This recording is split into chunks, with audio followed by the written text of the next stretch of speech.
আগে ভিডিওটা দেখেন, তারপর কিছু কথা বলতেছি। এখন যদি আমি কপি করি হলো না, আমাদের এই প্রোগ্রামে বরিশালে এসে আপনার কেমন লাগছে? আর কি এটা তো স্টেজে বলে দিব, আমার দর্শক একটু বলেন, আপনার দর্শকই বলে দিব। একটা কথা আছে না, যে গ্রামের কুকুরের সম্মান দিল, কুকুরও বাঘের মতো নিজেকে মনে করে। তো ঠিক তেমনি ভাবে থটস অফ বিল্লালকে আসলে আমরা অনেক উপরে উঠে ফেলছি। তাকে সম্মান দিই, তাকে ভালোবাসা দিই, তাকে সাপোর্ট করে এবং তার ভিডিওগুলো আমরা লাইক কমেন্ট শেয়ার করে তাকে আমরা অনেক উপরে উঠে ফেলছি। তো এই জন্য আসলে তার এখন সম্মান এবার এত পর্যায়ে চলে গেছে, তার এখন সে এখন মানুষদেরকে মানুষের মনে করতেছে না। দেখেন এই মানুষের সাথে সে কিরকম আচরণটা করলো, মানে সে নিজে কি বুঝতে চাইছে এবং সে মানে তার থেকে আসলে কোনো তার যে ভিউয়ার্স আছে বা তার যে ভালোবাসা মানুষগুলো আছে তার থেকে আসলে এটা কোনোভাবে তার থেকে এরকম অহংকারটা কোনোভাবে পছন্দ করা নাই। বাট আমি নিজে অবাক এই ভিডিও থেকে।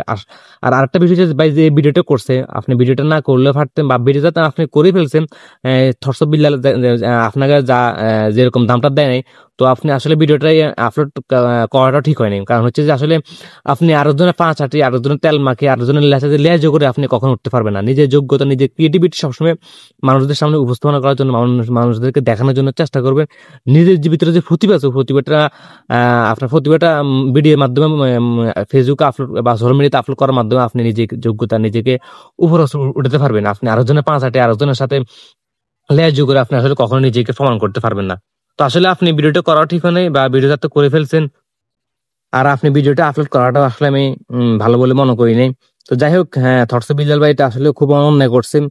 সে নিজেকে এখন অনেক বেশি সেলিব্রিটি বা নিজেকে অনেক বেশি পপুলার, অনেক বেশি মানে অনেক উপর অহংকার লোক হিসেবে সে মনে করতেছে। এটা আসলে আমরা তার থেকে কোনোভাবে আশা করিনি। সে যেটা করছে, সে যে আচরণটা করছে, আমরা আসলে তার থেকে এটা কোনোভাবে আশা করিনি। তো এই হচ্ছিল আজকে আমার থটস বিল্লাহকে নিয়ে একটা খারাপ মন্তব্য।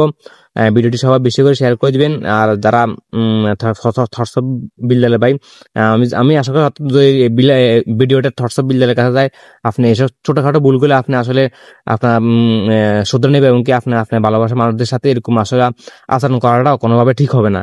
তো এই ছিল আজকে ভিডিও। সবাই ভালো থাকবে, সুস্থ থাকবে, সবাইকে খুদা হাফেজ, আসসালামু আলাইকুম।